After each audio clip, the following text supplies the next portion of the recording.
நான் 7 எஸ் சொல்ல போறேன். விரல் விட்டு என்றவங்க எண்ணிக்கலாம். முதல்ல நீங்க முக்கா பங்கா குறைக்க வேண்டிய ஒரு எஸ் இருக்கு சார். அந்த முக்கா பங்கா குறைக்க வேண்டிய முதல் எஸ்க்கு பேரு சுகர். சர்க்கரையே போடாம குடிக்கமாங்க, வேண்டாம். முக்கா சர்க்கரை போட்டு காஃபி இன்னில இருந்து குடிச்சு பாருங்க. முதல் 2 நாள் ஒரு மாதிரி இருக்கும், ஆனா உடம்பு 3ஆம் நாள்ல இருந்து அதுக்கு அடாப்ட் ஆயிடும். ரெண்டாவது எஸ், அரை பங்கா குறைக்க வேண்டிய ஒரு எஸ் இருக்குங்க, அதுக்கு பேரு சால்ட். அரை உப்பு போட்டு நீங்க சாம்பார் சாப்பிடுங்க, அரை உப்பு போட்டு கீரை சாப்பிடுங்க, அரை உப்பு போட்டு ஒரு புடலங்காய் சாப்பிட்டு பாருங்க. ஒரு நாள்ல உங்க உடம்பு வந்து நீங்க ரொம்ப ஆரோக்கியமா ஃபீல் பண்ணுவீங்க. உங்களுக்கு வேர்க்கும் போது கஷ்டமா இருக்காது, வேர்த்தா நல்லா இருக்கும். மூணாவது, நீங்க வந்து 1/4 பங்கா குறைக்க வேண்டிய ஒரு எஸ் இருக்குங்க. அந்த எஸ்க்கு பேரு ஸ்ட்ரெஸ். என்ன வந்தாலும் ஒரு ஸ்ட்ரெஸ் வந்துரும் தெரியுமா? ஃபங்க்ஷனுக்கு டைமுக்கு வரலனா ஒரு ஸ்ட்ரெஸ், டைமுக்கு வந்த பிறகு அது வந்து டைமுக்கு மத்தவங்க வரலனா ஒரு ஸ்ட்ரெஸ். எந்த ஸ்ட்ரெஸ்ஸா இருந்தாலும் 15 நிமிஷத்துக்கு மேல அதை பத்தி யோசிக்க கூடாது.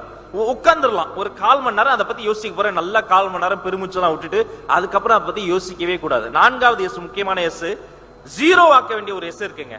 மொத்தமா கட் பண்ண வேண்டிய ஒரு எஸ் இருக்கு. அந்த எஸ்க்கு பேரு ஸ்மோக்கிங். எப்பவோ ஏதோ வயசுல யாரோ ஒருத்தர் வந்து கத்து கொடுத்த ஒரு பழக்கம். நாம சும்மா தான் இருப்போம், ஒரு ஃப்ரெண்டு வேணும்ட்டே நம்ம முன்னாடி அடிச்சு மூஞ்சிலே விடுவான் தெரியுமா? நாம வந்து வேண்டாம் வேண்டாம்னு நீ அடிச்சு பாரு அப்படிமா. அப்படி எடுத்து வாயில வச்சு நாமளும் அப்படி ஒரு இழுப்பு இழுத்தணும், இருமல் வரும்.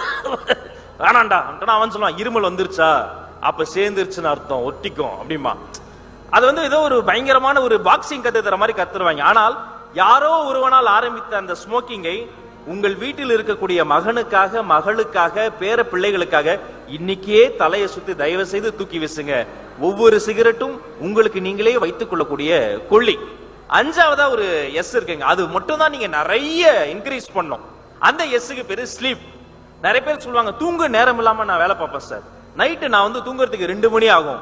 2 மணி வரைக்கும் என்ன பண்ணிட்டு இருப்போம்? தாஜ்மஹாலா கட்டிக்கிட்டு இருப்போம். 2 மணி வரைக்கும் எதையாவது யோசிச்சுக்கிட்டு டிவியை போட்டுக்கிட்டு இருப்போம். அதுல வரிசையா டாக்டரா வந்து ஒவ்வொருத்தரும் உலகத்திலேயே சிறந்த மாத்திரை வித்துக்கிட்டு இருப்பேன் தெரியுமா? ஆனா அந்த ஸ்லீப் உங்களுக்கு எப்பெல்லாம் டைம் கிடைக்குதோ சிரிச்சு சந்தோஷமா நீங்க பேசிட்டு நீங்க உடனே தூங்கிடணும். ஒரு செல்போனுக்கு ரீசார்ஜ் பண்றது எவ்வளவு முக்கியமோ அதே மாதிரிதான் உடலும்.